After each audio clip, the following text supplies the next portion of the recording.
الله تعالى وبركاته.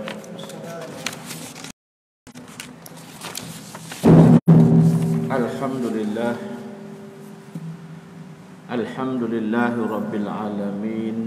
لك الحمد حمدا حامدين، لك الحمد حمدا ناعمين، لك الحمد حمدا شاكرين، لك الحمد حمدا ذاكرين.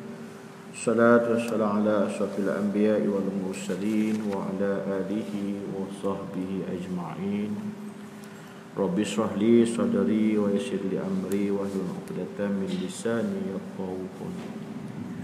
Berdahulu yang saya hormati kepada sahabat saya, Pak Imam, Ustaz Hafiz, Tuan Bilal, bacaan jawatan kuasa, seterusnya, tuan-tuan, puan-puan, muslimin, muslimat, sidang jemaah, mudah-mudahan dirahmati dan diberkati oleh Allah Subhanahu wa taala. Alhamdulillah, dalam suasana hujan, rahmat Allah turun mencurah-curah. Kita duduk dalam majlis ilmu, mudah-mudahan bertambah lagi rahmat Allah turun kepada kita, khususnya untuk kita warga komuniti di pasar perumahan Syadri ini, insya-Allah mudah-mudahan. Dan kita bertemu lagi untuk tahun baru 2022. Jadi mudah-mudahan dengan semangat tahun baru dan juga dengan azam baru, mudah-mudahan apa yang kita impikan, apa yang kita hajatkan, mudah-mudahan Allah permudahkan dan Allah kabulkan, insya-Allah. Haji ni mungkin yang 21 baru ni, apa yang kita hajatkan belum lagi ditunaikan oleh Allah Subhanahu wa taala. Mudah-mudahan tahun 2022 ini Allah kabulkan apa yang kita hajatkan. Jadi kita duduk dalam majlis ilmu ini, kata Rasulullah sallallahu alaihi wasallam, wa majtama'al qaumu fi baitin min buyutillah yatluna kitaballah wa yatadarasu bainahum nazalat alaihim sakinah wa rahmah. Tidaklah berkumpul sesuatu kumpulan atau puak kaum di rumah Allah, di salah satu fi baiti min buyutillah, di salah satu daripada rumah-rumah Allah, yatluna kitab Allah, dengan untuk membaca kitab Allah, wa yatadarasu bainahum, dan mempelajari di kalangan mereka, illa nazalat alaihi sakinah, diturunkan ke atas mereka sakinah, yakni ketenangan dan juga warahmah, kasih sayang daripada Allah. Rahmat Allah ini sangat banyak.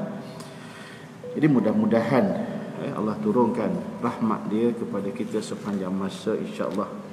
Dan dengan sebab kita duduk dalam majlis ilmu, maka rahmat Allah sentiasa turun kepada kita, insya-Allah. Baik, untuk malam ini saya ingin menyambung balik perbahasan berkaitan dengan satu bab fiqh kekeluargaan, satu bab berkaitan dengan pernikahan, ataupun dipanggil fiqh munakahat, fiqh perkahwinan. Ini berkaitan dengan nikah, cerai, rujuk dan sebagainya lah, yang berkaitan dengan isu-isu munakahat. Jadi saya dah cerita sebelum ini berkaitan dengan satu jenis perceraian yang disebut sebagai cerai talak taklid, yang mana seorang suami telah pun membuat satu lafaz kepada isteri berkaitan dengan satu taklid yang meletakkan 3. Saya dah cerita ke belum? 3. Dan minggu ini ada lagi satu jenis perceraian. Seorang isteri datang jumpa saya, dia kata, "Ustaz, macam mana Ustaz? Kalau ikut memang asalnya dah bersetuju untuk kami berpisah secara persetujuan bersama, iaitu suka sama sukalah, cerai dengan cara baik, tapi akhirnya suami ubah keputusan. Suami meletakkan syarat, kalau nak berpisah, bagi kat saya 600,000. Jadi apakah jenis perceraian tersebut? Cerai juga tapi ada bayaran.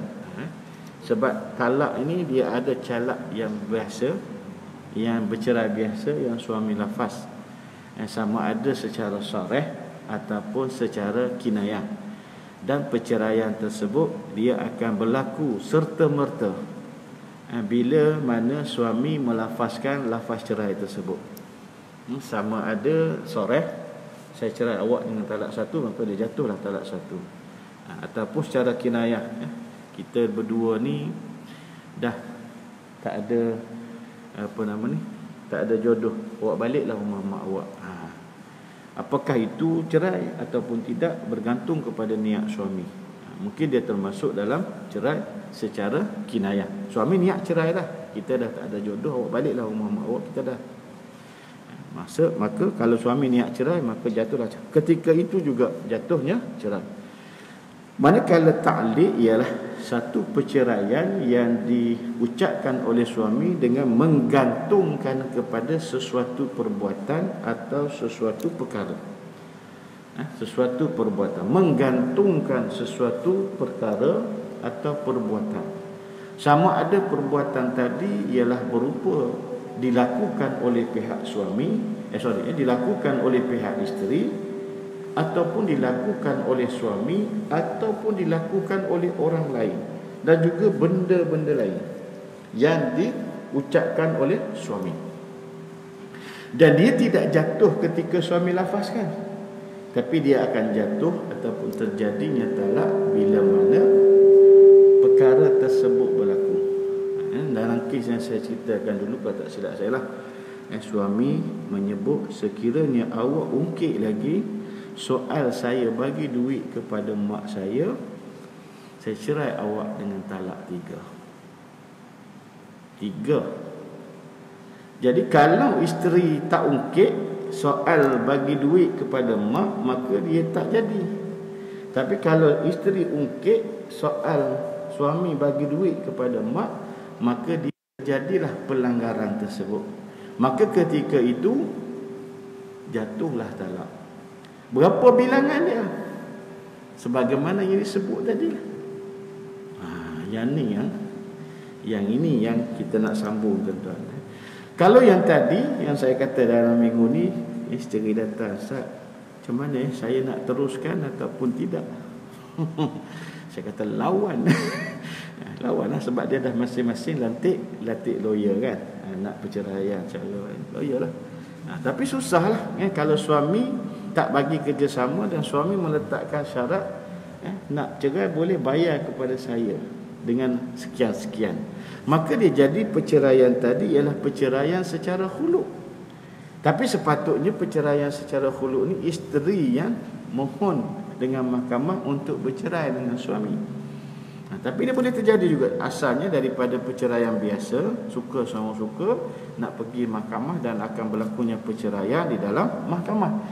Perceraian dalam mahkamah ini ialah dia berkaitan dengan Seksyen 53. Kalau di wilayah 55. 55 ini, Seksyen 55 ialah seksyen perceraian yang melalui mahkamah.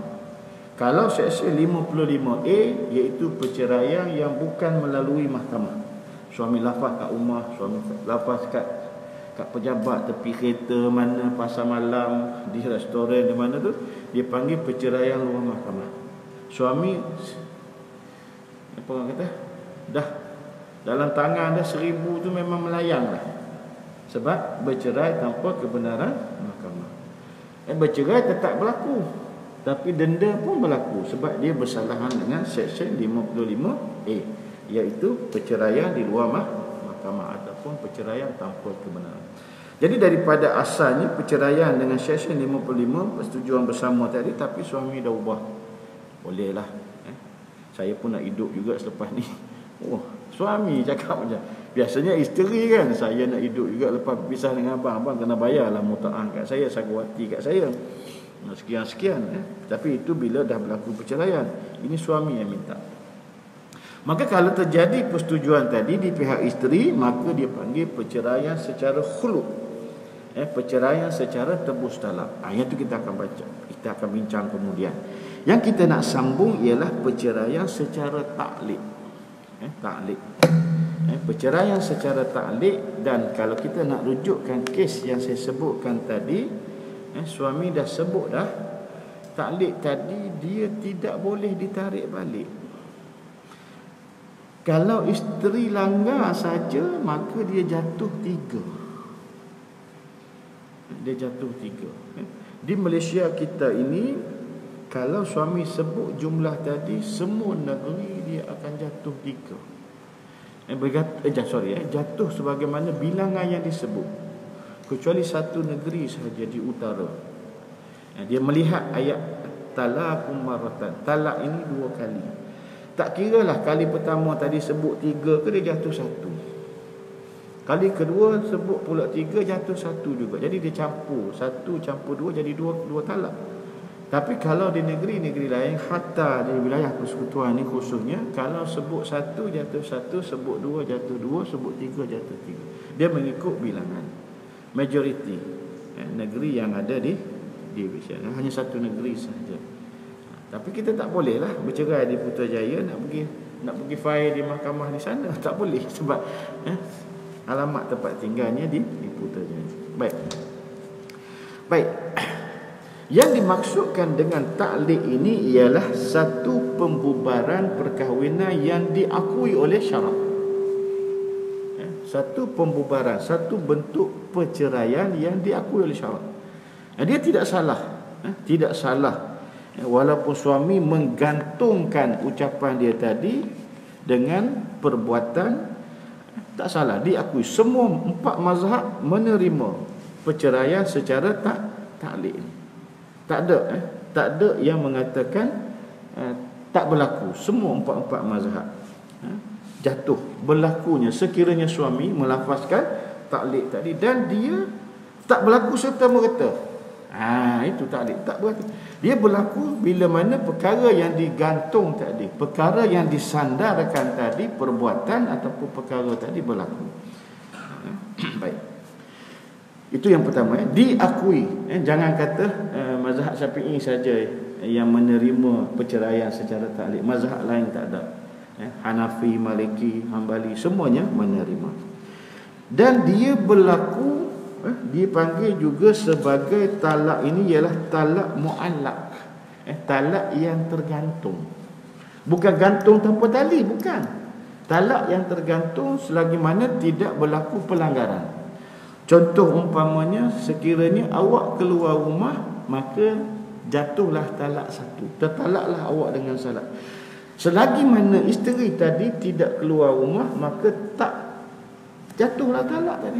Kalau seminggu dia tak keluar rumah, seminggulah dia tak jatuh. Tapi kalau bila dia keluar saja rumah, kalau lafaz suami tadi sebut rumah, maka dia berlakulah. Kalau dia kata, kalau kamu balik ke rumah mak kamu, maka tertalaklah kamu dengan talak. Dia tak boleh baliklah rumah mak dia tadi. Dia balik rumah pakcik dia, boleh, tak ada masalah. Berlaku juga pertemuan dengan mak, tapi bukan pertemuan di rumah, tak ada masalah. Kecuali kalau dia kata, kamu jumpa saja dengan mak kamu, atau kamu jumpa saja dengan lelaki ni, ini banyak berlaku. Kamu jumpa saja dengan lelaki ni, maka jatuh talak 1. Tak boleh jumpa. Ini bagi kes-kes yang ada cemburu, yang ada skandal, ada suami yang buat lafaz ta'liq sedemikian. Baik. Baik. Jadi talak ini ialah satu bentuk ta'liq ini ialah satu bentuk perceraian yang digantungkan. Sebab itu dia berasal daripada perkataan alaqa, yu'allaq, digantung. Sebab itu dipanggil talak mu'allaq. Talak yang tergantung. Tergantung sebab dia tak jatuh ketika dilafazkan. Dia jatuh bila perkara tadi berlaku. Berbeza dengan talak. Talak dia akan berlaku serta merta. Baik. Jadi apa istilah dia? Talak ta'liq ialah mengaitkan jatuhnya talak dengan sesuatu perkara, sama ada perbuatan suami, perbuatan isteri, orang lain, keadaan, masa dan sebagainya yang disandarkan. Contoh suami kata, sekiranya aku tak balik dalam masa 1 bulan, maka tertalaklah kau dengan talak 1. Jadi siapa yang perlu langgar di sini? Di sini ialah suami. suami tak balik dalam tempoh sebulan, maka automatiklah bila sampai saja sebulan suami tak balik, maka jatuhlah talak isteri tadi dengan talak. Kalau isteri tadi dia kata kamu balik rumah mak kamu, kamu jumpa dengan ni maka dia berlakulah talak tadi. Ketika mana? Kalau suami tadi sebulan. Tiba-tiba masuk hari yang ke-29. Sebulan ni kan dia 30 hari kan. 29 suami pun balik, cengik-cengik balik sama orang. Tak jatuhlah talak tadi. Tak jatuhlah talak tadi. Sebab suami tadi tidak melanggar apa yang dilafazkan tadi. Baik. Tuan-tuan yang dimuliakan Allah. Begitu juga kalau disandarkan kepada orang lain. Contoh dikatakan sekiranya nama si fulan bin si fulan ni masuk ke dalam rumah ini lagi, tertalaklah kamu dengan talak satu. Maka dia sandarkan kepada orang tadi. Orang yang suami tak bagi masuk tadi, tapi orang tu masuk juga dalam rumah. Maka secara hukum fiqahnya, lafaz yang diucapkan oleh suami tadi berlaku. Dan bila mana orang yang disebut oleh suami tadi, maka dia akan ketika itu jatuhlah talak, sebagaimana yang disebut. Kalau disandarkan kepada orang ataupun disandarkan kepada keadaan. Malam ini hujan. Dengan sebab hujan malam ini, aku cerai kau dengan talak satu. Tiba-tiba malam tu hujan, jatuh lah. Kalau tak hujan, tak jatuh lah. Contoh. Disandarkan kepada keadaan masa. Tapi benda tu bukan benda yang mustahil, dan benda tu bukan tidak mustahil, keadaan cuaca. Kecuali dia sandarkan kepada benda yang mustahil. Benda yang mustahil boleh berlaku. Tapi taklid tadi tetap berlaku, tapi benda tu mustahil berlakulah. Sekiranya anak kucing boleh masuk dalam lubang jarum ni, tertalaklah kamu dengan talak satu. Benda tadi lapas, tapi mustahil anak kucing boleh masuk dalam lubang jarum. Benda yang mustahil. Berlaku tak tu? Takkan berlaku. Tapi lapas tadi diakui tak? Bila lafaz talak ni ialah benda yang tidak boleh dimain-main. Contoh dia sandarkan kepada benda dan perkara. Baik. Selamatlah isteri kan. Kucing masuk lubang jarum. Mana masuk akal kan.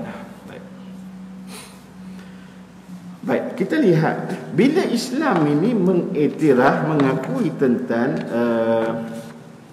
tentang perceraian dengan cara taklid ni, apakah dia hikmah dia? Apakah dia kebaikan? Apa kebaikan dia? Yang pertama sekali, dengan melafazkan taklid ni, asalnya ialah tujuan suami untuk mendidik isteri. Biasanya suami bagi letak syarat ni supaya isteri itu dengar cakap dia. Dengan arti kata untuk didik isteri. Sebab itu diakui mendidik isteri. Contohnya isteri ini selalu keluar rumah tanpa izin suami. Ini memang berlaku. Bukan kepada pasangan yang dulu-dulu, pasangan sekarang ni pun berlaku. Ikut suka dia nak keluar rumah kan. Ataupun pergi dulu, lepas tu baru bagi tahu. Ini banyak berlaku. Dan pergaduhan perceraian ini selalu berlaku. Kadang-kadang pun berlaku juga kat kita.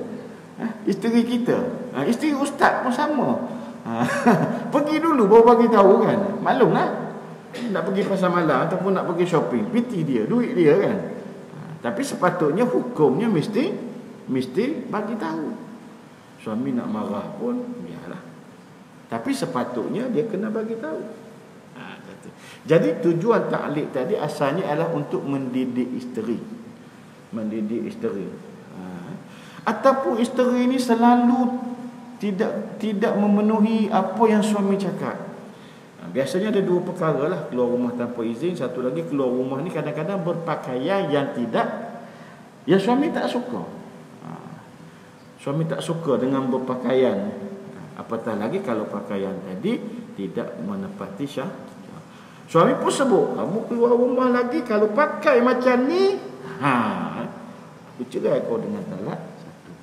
Jadi nampak, tujuan tadi adalah nak mendidik supaya isteri ini tidak sewena-wenanya keluar rumah dan juga tidak berpakaian sebagaimana yang suami tidak suka. Maka dia berlaku, lafaz tadi berlaku. Kejamnya suami kejam sebab tak bagi isteri keluar rumah. Tapi kalau kita lihat apa yang suami nak tadi, bagus tak bagus? Baguslah. Sebab mesti keluar dengan pakaian yang elok. Lepas tu nak keluar mesti bagi tahu. Yang paling bagusnya bagi tahu dan minta duit. Itu bagus. Betul tak Haji? Haji apa kan?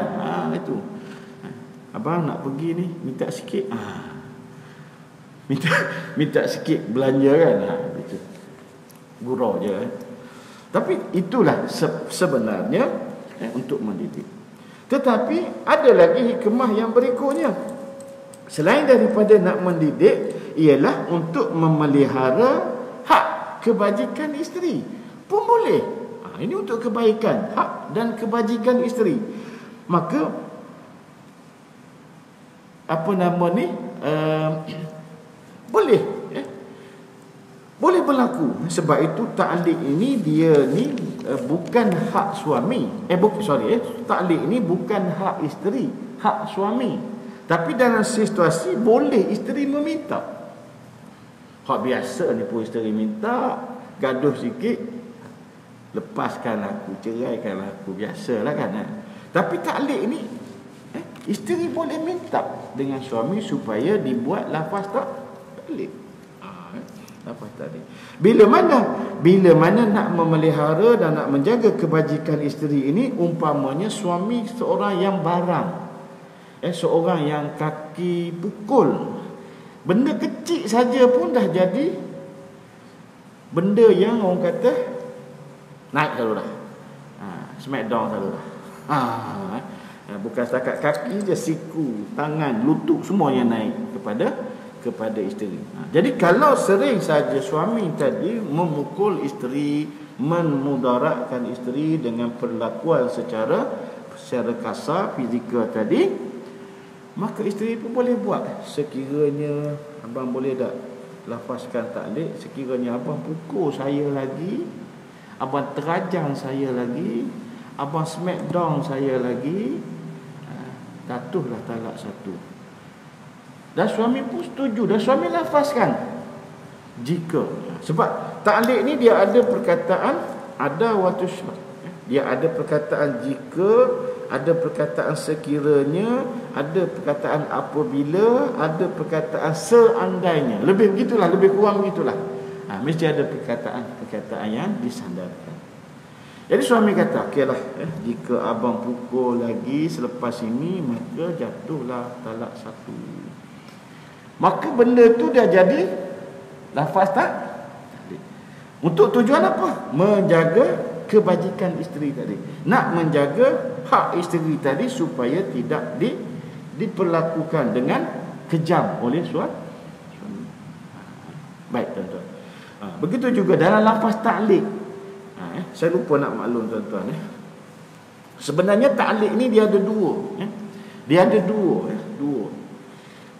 Yang kita bincang ini ialah ta'liq selepas berlakunya majlis akad nikah. Berlaku sekarang, berlaku semalam, boleh berlaku besok. Dan ada ta'liq yang dilafazkan semasa akad nikah. Pak ni tak ingat dah. 30 tahun dulu Pak ni. Masuk tahun ke berapa ni Pak ni? 34 tahun. Ingat lagi kan? Yang mana selepas akad nikah, tu imam juru nikah tadi dia suruh suami lafazkan ta'liq kepada isteri. Ta'liq kepada isteri, dan itu ta'liq semasa akad nikah. Jadi ta'liq semasa akad nikah dia tak berlaku lagi sehingga sekarang ini. Sebab kita tak langgar. Biasanya ada 3 benda yang dilafazkan. Tidak bagi nafkah selama 4 bulan, meninggalkan isteri selama 4 bulan, melakukan apa-apa penganiayaan, pukul, mencederakan. Ini 3. Dan dia sebut di antara salah satu tadi atau. Kan? Berlaku salah satu saja daripada itu boleh menyebabkan terjadinya talak dengan syarat. Selalu juga orang pergi jumpa tanya, Ustaz, saya ni dah bukan isteri lagi dah, bukan isteri. Saya dah bukan isteri suami saya lagi dah, Ustaz, ya. Dah setahun lebih dah suami saya ni tinggal saya. Kalau ikut taklid dia 4 bulan je. Oh, ada macam tu. Dah saya ni dah bukan isteri dia lagi dah, Ustaz. Dah 2 tahun dah tak bagi nafkah kat saya. Ada isteri tanya macam tu. Saya kata, ya, dalam lafaz taklid yang diucapkan masa nikah dulu betul. Cuma baca elok-elok. Baca elok-elok sampai habis apa yang dilafazkan tadi. Yang terakhir tadi, sekiranya isteri mengadu di mahkamah. Sekarang ni dah mengadu ke belum? Mengadu kat pejabat agama tak dikira. Dan mengadu di mahkamah pun dia bukan sabit lagi. Sekiranya hakim sabit dengan aduan isteri dan hakim terima RM1 ataupun hakim terima RM10 bagi pihak suami, maka ketika itu baru jatuh talak. Oh, macam tu.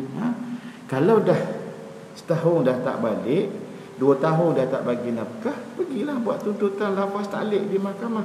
Taklid semasa akad nikah tadi. Hakim akan dengar dan hakim akan pertimbang. Kalau hakim berpuas hati, hakim terimalah apa yang tercatat dalam tu. Kalau di wilayah ni kan bayar RM10.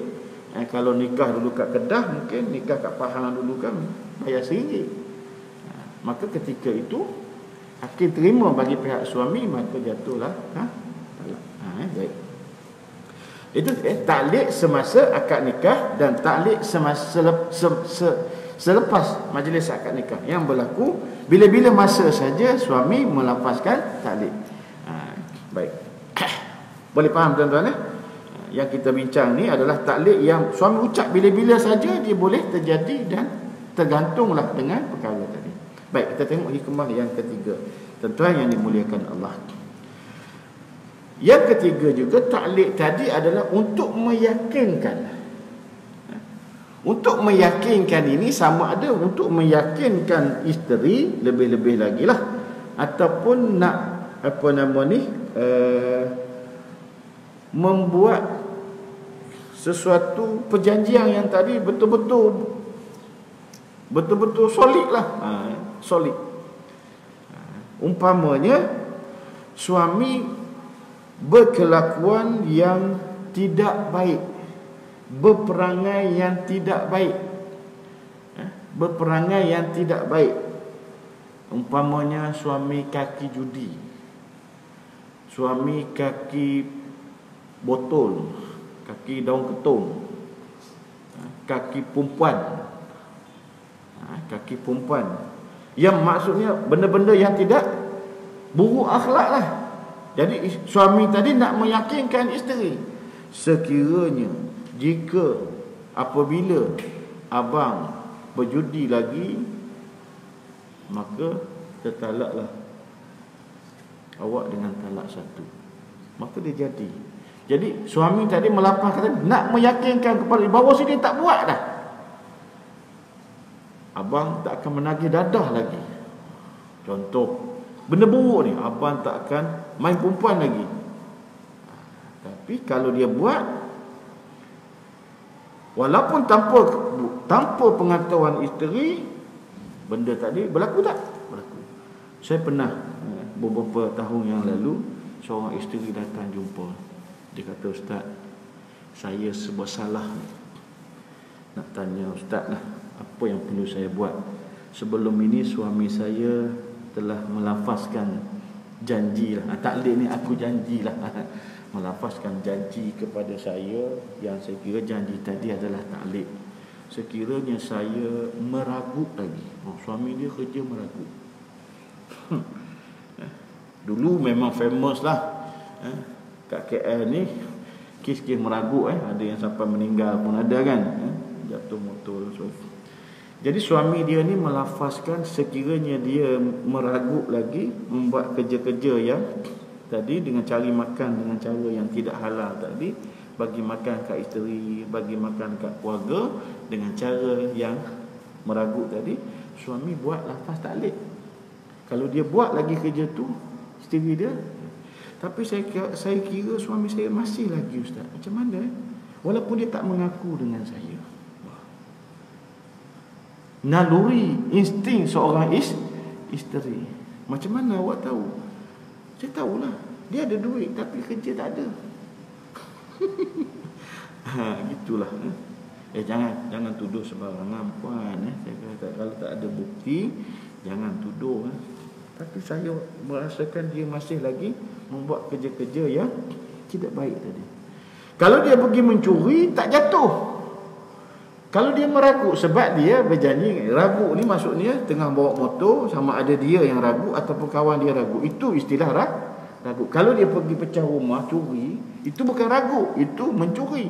Kalau dia pergi letak pisau kat leher, itu dia panggil apa? Pau. Merompak. Pau ni macam mana pau? Jumpa ni kan. Jadi abang long besar ni pergi kedai-kedai ni kalau tak bagi minta perlindungan ni, tak bagi kacau ni kedai ni. Malam ni aku bakar ni itu kaki peras ugu peras ugu betul pada. Itu tak termasuk dalam meragut.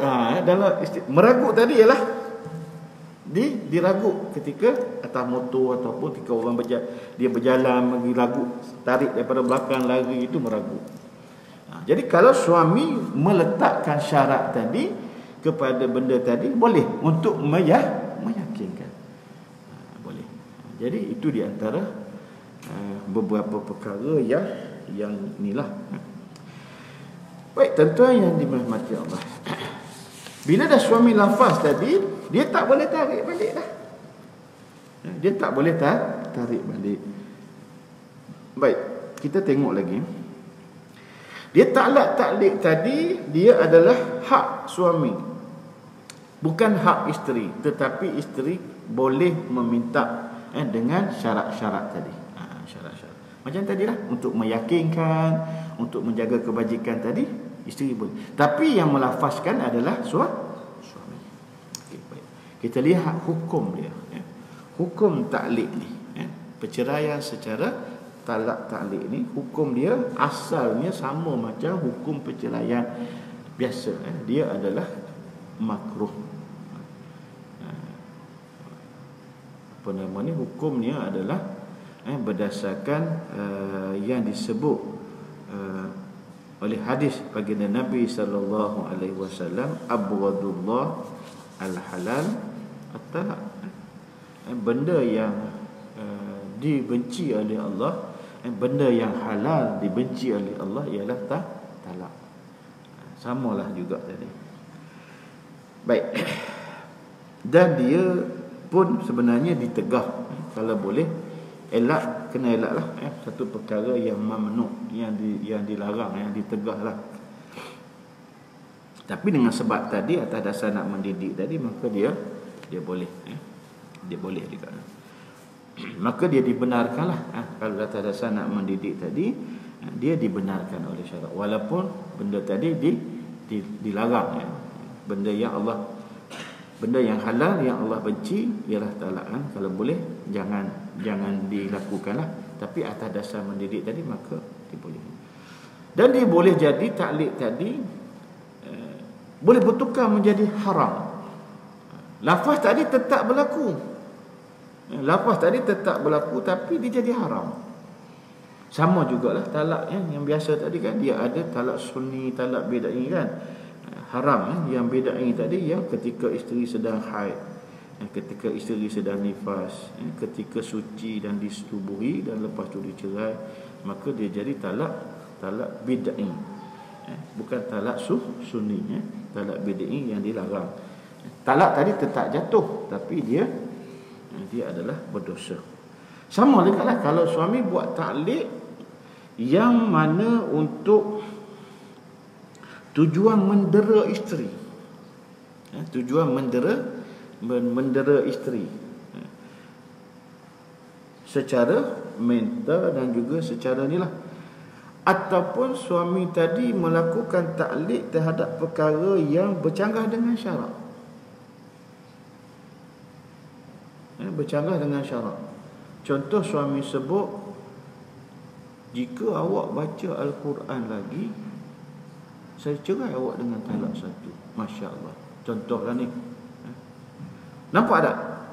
Lafaz yang diucapkan oleh suami tadi, dia bercanggah dengan syarak. Baca Quran tadi benda salah kan? Benda yang baik. Tapi suami meletakkan macam tu. Tapi kalau isteri baca Quran tadi, jatuh tak? Jatuh lah. Tapi sampai bila tak baca Quran? Baca layar, baca dalam handphone saja, tak baca ni. Tak baca masah macam ni. Disebut baca. Maksud suami tadi mungkin pegang. Contoh, itu adalah talak tadi adalah haram. Kerana menyandarkan kepada benda yang bercanggah dengan syarak.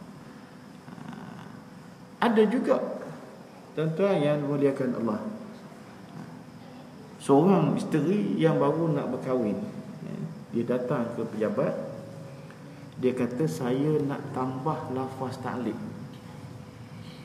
Lafaz taklid yang lepas akad nikah tu, yang ada yang suami baca lepas akad nikah, saya sebutkan tadi lah, saya nak tambah lagi. Boleh? Boleh? Boleh ke Pak? Pak ni? Boleh ke tambah? Boleh. Tapi kita kata cukup dengan 3 tu je lah. Sebab benda ni bukan boleh buat main-main. Nak tambah 10 pun boleh, tak ada masalah.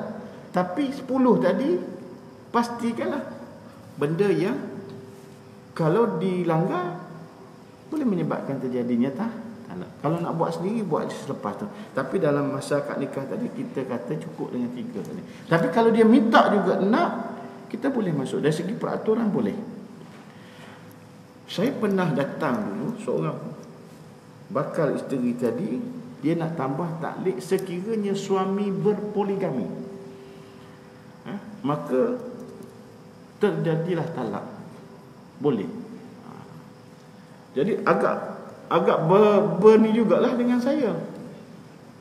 Saya kata tak boleh, dia kata boleh. Mungkin orang mengaji undang-undang kan. Okay. Dia nak masukkan juga. Saya kata tak boleh, ini bercanggah dengan syarak. Kenapa bercanggah dia kata? Saya kata, orang lelaki, fankihu ma tabalakum minan nisa masna wa sulasa wa ruba. Fa in khiftum alla ta'dilu fawahidah. Okey, kita pergi azan dulu. Okey, kita sambung kejap lagi.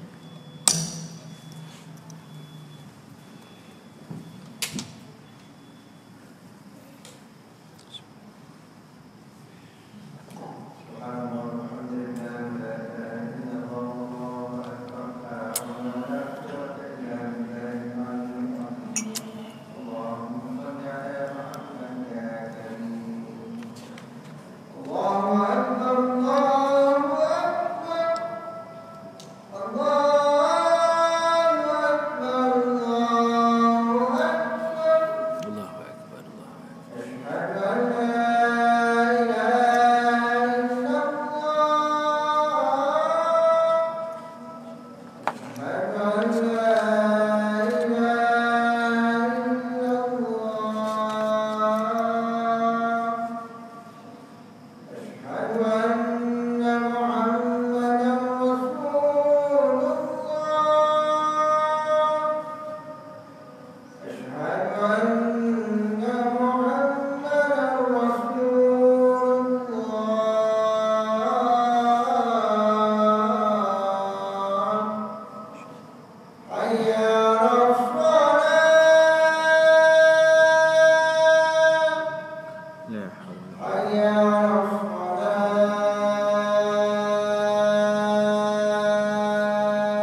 Kita tengok sikit lagi tuan-tuan yang dimuliakan Allah. Jadi dalam kes tadi, dia nak masukkan sekiranya suami berpoligami. Jadi saya berkeras, saya kata saya tak boleh. Saya tak benarkan. Sebagai pendaftar, saya tak benarkan untuk ditambah. Walaupun kuasa budi bicara ada mengatakan boleh tadi, sebab dia bercanggah dengan syarak. Dalam surah An-Nisa, surah yang ketiga, ayat yang ketiga itu menyebut Allah suruh mana-mana suami, mana-mana lelaki boleh berkahwin dengan mana-mana perempuan yang dia suka. 2, 3 dan 4. Dan sekiranya tidak mampu untuk berlaku adil, maka kahwinlah satu. Dan kita tak tahu. Kita tak tahu bakal suami tadi, dia kalau dia nak berkahwin, dan mungkin dia boleh jadi adil. Maka dia boleh. Kecuali suami tadi nak kahwin 5. Tak boleh lah. Syarak tidak membenarkan berkahwin lebih daripada 4. Boleh. Tuan saya nak kahwin sampai 4 boleh. Islam membenarkan. Kamera ada. Sebab ayat Quran tadi membenarkan boleh berkahwin sampai 4. Tapi disebut di akhir tadi, fa in khiftum alla ta'dilu. Sekiranya kamu takut, bimbang, tidak mampu berlaku adil, satu. Jadi kita tak tahu adil ini belum berlaku, benda tadi belum berlaku lagi. So kita nak buat sekarang seolah-olah kita mendahului kuasa Allah. Bahkan jodoh ini Allah yang tentukan. Mungkin Allah dah tetapkan saya ni tahun 2022, tambah lagi satu. Mana tahu. Amin. Tapi kat sini lah kan. Senang bagi contoh kat saya lah. Kat saya je. Sebab orang rumah tak ada, cuba orang rumah ada. Tak berani juga. Sebab kita tak tahu ini adalah kuasa Allah. Jadi ada pasangan tadi, pasangan muda tadi dia nak masuk. Taklid tambahan tadi. Jadi kita tak benarkan. Tapi kalau dia masuk taklid yang tidak bercanggah dengan syarat, boleh. Boleh. Baik tuan-tuan yang dimuliakan Allah, terakhir sebelum saya buka soalan. Jadi saya ada sebut tadi, bagaimana sekiranya suami lafaz talak tadi dan kita kata dia tak boleh tarik balik. Macam mana nak tarik balik? Dalam kes yang saya sebutkan 3. Cukup susah hati. Takut isteri langgar. Cerai talak 3. Bagaimana penyelesaian dia? Ketika dia jumpa saya bagi tahu ada 2 perkara ataupun 3 perkara yang dia kena buat. Pertama, dia stop bagi duit. Kalau stop, isteri tak akan ukir lah. Sama juga lah. Nak ukir apa lagi? Dia tak bagi dah kan. Ataupun dia tak bagi direct. Dia hanya bayar keperluan-keperluan. Apa saja. Keperluan-keperluan, bil utility-nya semualah itu yang berkaitan dengan keperluan-keperluan. Dia bayar, dia bukan bagi. Sebab isunya sekarang ni bagi. Bila bagi mungkin, tapi untuk perbelanjaan tadi lah. Untuk ini ataupun dia bayar. Apa saja keperluan tadi. Dia bukan bagi, dia direct bayar. Bayar air, bayar api, bayar internet, bayar semualah. Ataupun dia bagi kepada orang lain. Bagikan. Kalau katakan melalui kakak ke adik ke, dia bagi kat adik. Bila bagi kat adik, terpulang adik nak bagi kat siapa? Duit dia. Adik bagi. Adakah itu jadi helah? Takut jadi helah. Baik.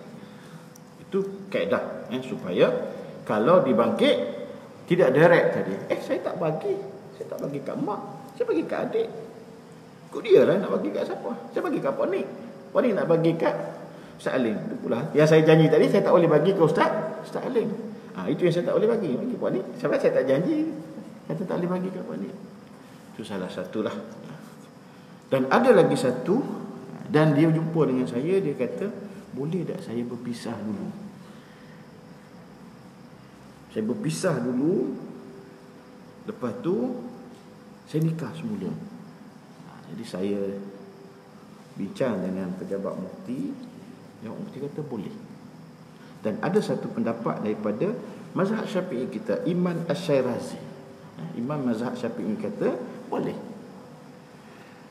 Sekiranya suami tadi dengan isteri dia tadi, sebelum isteri langgar taklid tadi, suami tadi bercerai dengan talak bain.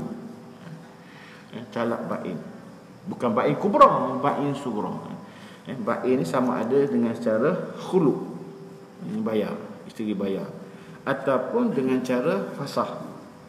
Fasah itu termasuk talak bain, ataupun talak raj'i. Talak raj'i, dan bila habis iddah dia pun bertukar menjadi talak bain. Bila dah jadi talak bain, maka gugurlah dia punya taklid tadi. Jadi suami akad nikah baru tak ada masalah. Tapi nak bercerai, nak kena naik mahkamah dulu lah, Seksyen 55 dia. Dan yang Mufti cakap kat saya, dia kata nasihatkan ini, bila buat permohonan dengan mahkamah Seksyen 55, nanti hakim tanya sebab apa nak bercerai. Ceritalah pasal ada taklid talak 3 tadi. Mungkin hakim ada pandangan dia. Kena buat permohonan. Jangan cerai dulu. Jangan cerai. Saya cerai awak dengan talak 1. Dia jadi Seksyen 55A. 1000 melayang. RM1,000 tetap dalam tangan dah tu. Mana-mana suami lah. Bukan isteri, suami saja. Sebab yang mencerai tadi adalah suami. Dia kena buat permohonan untuk dengan mahkamah. Jadi itu kaedah yang terakhir lah. Dan kalau mudarat dia lebih besar, maka dibenarkan tadi lah, cerai dulu talak 1 dan habis iddah, ataupun cerai talak khulu dengan bayar, mungkin bayar 1,000, bayar 2,000, terserah lah dalam mahkamah lah. Tapi ini mesti dalam mahkamah lah. Maka suami menceraikan isteri dengan bayaran tadi, maka dia jadilah talak khulu. Talak khulu bain. Bila bain, habislah. Habis. Mereka ni tak boleh rujuk. Dan kalau isteri langgar pun dalam tempoh bain tadi, tak ada apa dah. Tapi kalau dalam talak raj'i, masih lagi dalam iddah, isteri langgar lepas taklid tadi, berlaku 3. Sebab dia lepas 3. Jadi kaedah dia dengan cara nak tarik balik memang tak boleh. Maka dengan cara tadilah. Kalau yang talak 3 lah. Kalau talak 1 tak ada risau sangat. Kalau dia langgar, just akad nikah balik lah. Tapi tetap dengan adanya sekali perceraian. Baik. Jadi taklid tadi dia termasuk seksyen mana? Seksyen 55 ya. Yang mana bukan dalam kes yang dibenarkan oleh mahkamah, di luar mahkamah. Okey, tuan-tuan yang dimuliakan Allah, ada soalan, nanti kita sambung lagi syarat-syarat sah untuk lafaz taklid ni. Dia ada 3. Suami, isteri, lafaz. Lafaz ni panjang bahasan dia. Ada soalan berkaitan dengan perceraian secara taklid? Khulu nanti kita bincang kemudian. Tak ada, semua faham. Semua takut talak ni bagus. Sebab benda ni tidak boleh dimain-main, tuan-tuan yang dimuliakan Allah. Tapi itu adalah jalan penyelesaian yang terakhir bila mana berlakunya konflik antara suami isteri, maka jalan penyelesaian terakhirlah. Jadi insya-Allah tuan-tuan yang dimuliakan Allah, apa yang kita bincang pada malam ini mudah-mudahan bermanfaat dan kita jadikan sempadan dalam kita hidup berkeluarga. Mudah-mudahan kita tak melakukan perkara yang halal tapi Allah tidak suka, minta jauh, na'udzubillah min zalik. Jadi setakat itu saja. Sekian, wallahu alam. Assalamualaikum warahmatullahi taala wabarakatuh.